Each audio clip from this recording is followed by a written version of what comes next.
Hello, hello. Thanks to the recent patch that refunded all of the money you have used to buy modules and such, or well, it gave you the money you would have gotten if you would have sold the modules. Thanks to the patch, I actually had enough money to get myself the Shimakaze, finally. It would probably have been a long grind if it wasn't for the sudden increase of money I got from the patch. Anyway, I haven't really played it much. This is like my fourth or fifth game or something, but I figured I'd give you my impressions on it and basically my commentary on the ship, since the Shima gameplay is something that has been requested a ton. Like, people have been asking, when are you going to do a Shima one? And the simple fact is I haven't had a Shimakaze, so I haven't been able to do it. And I figured this would be a good example of it. Now, as you saw from the scoreboard, this is a high tier game. Obviously, since I'm a T10, it's going to be a lot of T10s against us. The first thing I do is I go for the B cap, since this is domination. You notice that I stop right at the very edge, and I angle myself so that if someone shows up, because I know these guys have they have Russian destroyers and they have a Fletcher and all this stuff, basically stuff that I don't want to fight. So if it looks like they're pushing in, thanks to my detection advantage, I will see them before they see me. So if that happens, thanks to the position I'm in now, I can retreat straight behind this island and basically get into cover without having to blow my smoke. Because I don't really want to blow my smoke, because it's not like I want to stay and fight them anyway. And if I blow my smoke here, I will block the vision from everyone else, so they won't be able to see it. Now I launch the classic fan spread here, one slightly to the right, one in the middle, one slightly to the left. In time, when they spread out, it will turn into this massive wall of torps. Basically, I spotted the Montana briefly, and I took an approximation of where he's going, and I used that to my advantage and basically made this huge fan-like spread. So even if it adjusts his course or slows down or something, I'll probably still score a few hits, and I might even score hits on the other ships as well. Now, as expected, the Fletcher showed up, because this Tashkent made a bunch of noise by popping a smoke. Now, seeing as this Fletcher is being shot at by someone else, I have no issues picking a fight with him as well. Because the guns on this ship are actually, ever since the Fubuki, the Japanese DDs actually have quite decent guns, or decent firepower. So it does do a significant amount of damage, especially on something as squishy as a destroyer. So as you can see, I'm just hammering extra damage in on him, even set the fire on him. He's fighting the Tashkent, which he can do all he wants. Meanwhile, I'm just pumping damage into him.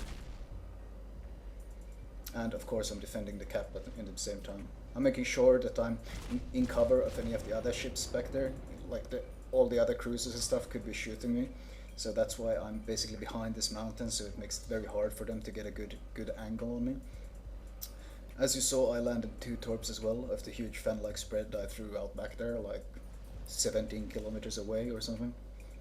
My torpedoes are almost reloaded by the time those torps landed, so that tells you how far they were. I obviously have the 20-kilometer torp, since I haven't upgraded it yet, since, as I said, I can't even afford it XP-wise yet, since I've played so few games. So I'm fairly new to the ship, but so far I've been quite enjoying it. It requires a different approach than the gearing does, because the gearing is so hybrid based. Basically, you have to constantly alternate when to use guns, when to use torps, especially since the torp cooldown is so long.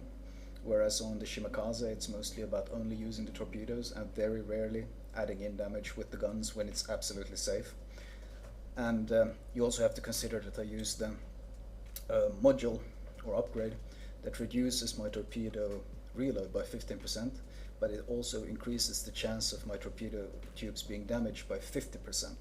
So that's why I'm very iffy about taking any fights, especially if my torpedoes are ready, because I don't want them to break and be forced to wait for the long reload again. Now, since the Fletcher died and the Shimakaze was last seen going towards A, I figured this is actually probably undefended. So I'm going to see if I'm going to be able to sneak past their lines and go for the juicy targets, which is the battleships and of course this huge bunch of ships on the left. I'm not going particularly for any specific ship, I'm just launching one of those fan-like volleys I talked about earlier. Once again, this will spread out into this huge fan, which will basically cover that entire gap. So I'm hoping they will stay around there and fight, and if they do, then I will most likely catch a few of them out with that huge volley. Now I have 1 minute 30 on the cooldown, so I will use this time to position myself better, because I found their Montana, I found their Iowa, and I see where their Yamato is. So obviously these are the main targets for me. The reason you go for battleships as a DD is simply because they're huge targets that are slow, easy to hit, so it's basically easy damage, and also the fact that in high tier battleships are very, very powerful, so you obviously want to deal with them as soon as possible and basically take them out of the equation. And the destroyer is uniquely capable of doing that. Now it looks like our team is pushing down the flank quite heavily, which is fairly rare. Usually it ends in huge stalemates. Well, actually this is one of the better maps in my opinion, because there's so many options where to go. So usually both teams tend to end up pushing down one or the other side. Now I'm trying to decide who I want to go for. The Iowa is an option, but the Montana is obviously the biggest threat. It looks like the Montana is turning left. Then I'm gonna angle myself. I've talked about it often, or I've talked about it in my other destroyer vids.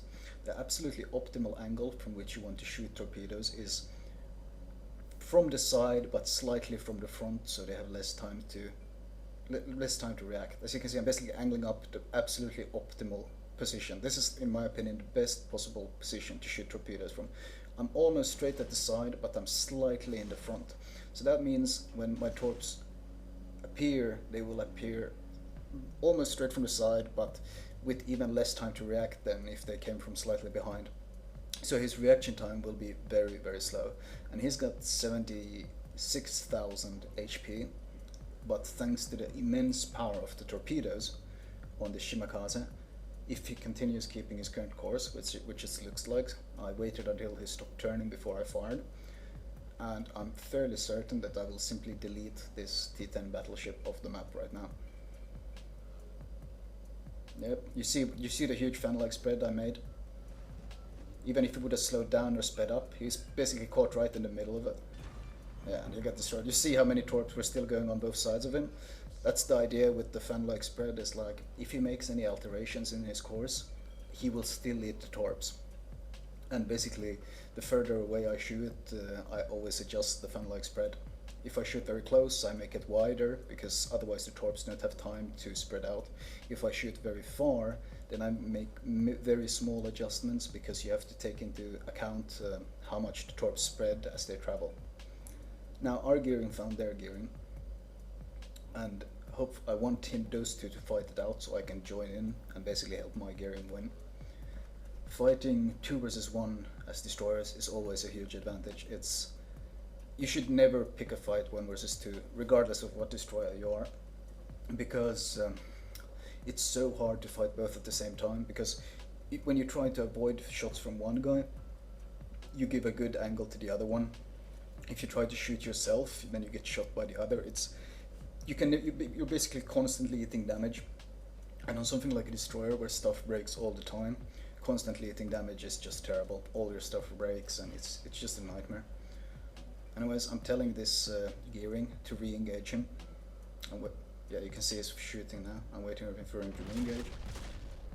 And now that he's basically focused on my gearing, now I ambush him from the side and just start pumping out damage on him.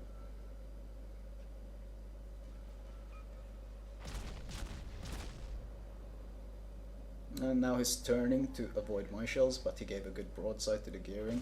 This is what I mean, it's just hell for enemy DD, there's nothing he can do. I'm gonna send out the quick fan spread. Once again, I spoke of this earlier. One in the middle, one on both sides of that prediction path, then it makes a big fan. And try to finish that gearing. He's dead. Okay, as you can see I smoked up. I'm gonna use an offensive smoke. Since my torpedoes are cooldown, I can use the guns on the Yamato instead, see if I could get a fire going on him.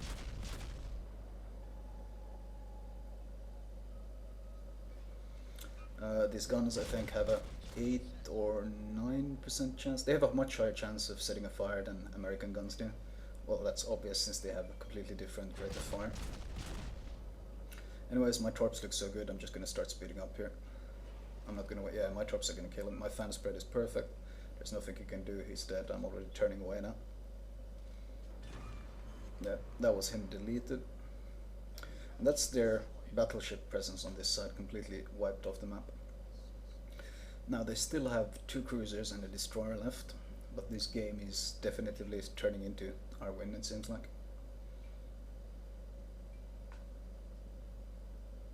Still a DD here? No, the Fubuki is up at sea. We already killed the gearing.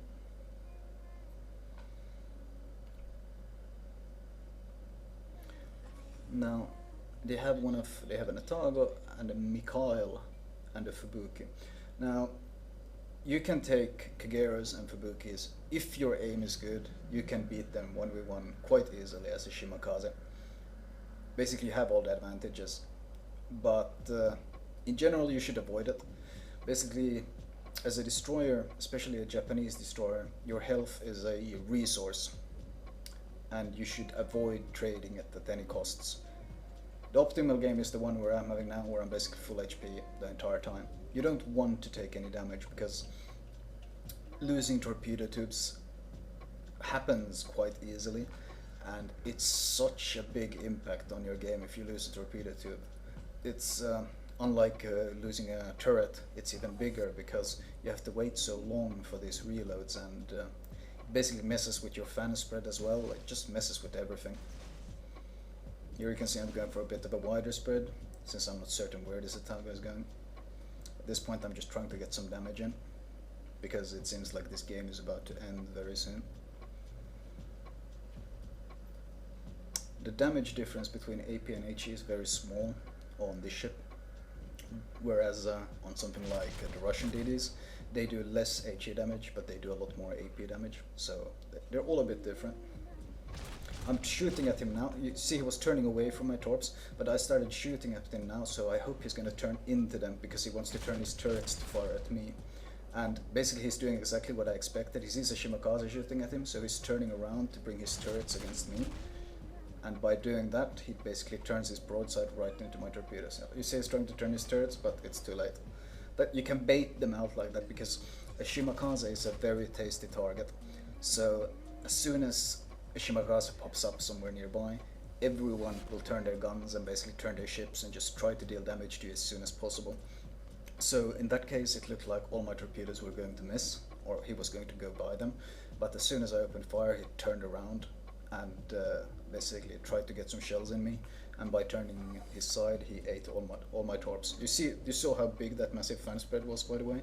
That basically covered that entire thing, so it didn't matter where in this area he was. As long as he was turned sideways, he was going to eat a couple of torps, which is a concept I've been using ever since the Mutsuki. Those huge spreads, they are so powerful.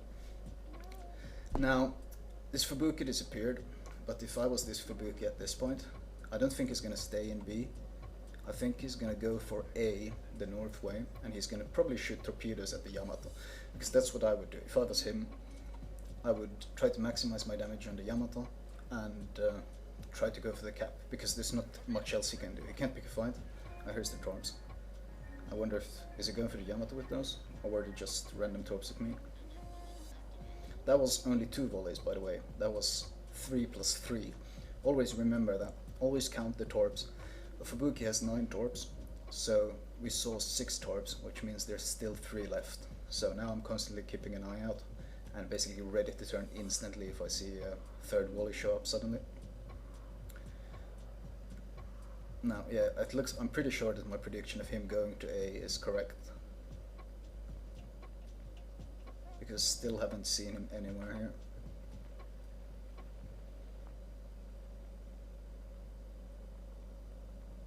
I'm already pre-aiming here because this is where I suspect he will be going. Okay, his Hosoto is that fast, he's already at A. But anyways, oh, and there's the last 3 torps. Wow, is that gonna kill the Yamato? He did exactly what I predicted, because that's what I would have done as well. You should always think about what would you do yourself in that position, and it usually gives you a good idea of what your enemies are going to do, and it makes it easier to anticipate and counterplay them. Basically, thanks to me anticipating this, I already speed boosted all the way to A, and I will be able to catch him in the act, capping this point, instead of having to wait for ages. That Yamato was very lucky, by the way, that he used the wide spread instead of a tight spread.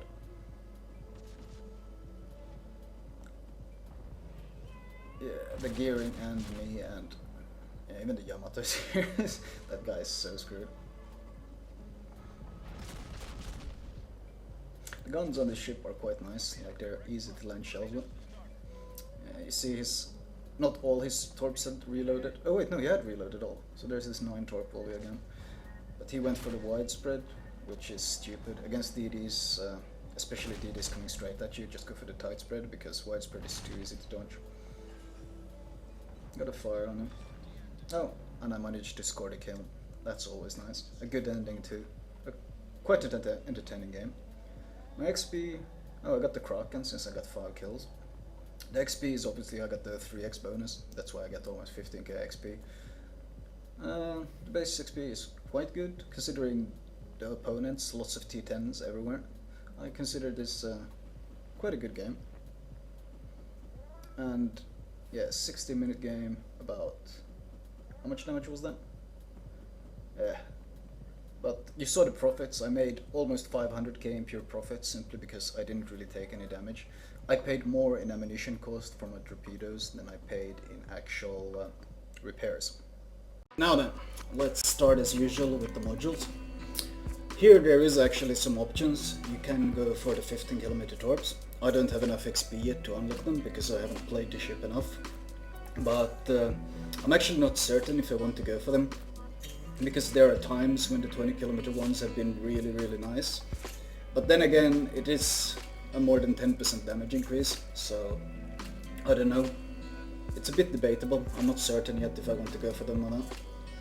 Upgrade wise, it's pretty much the same as with the Kagero. Torpedo upgrade, torpedo upgrade, torpedo upgrade.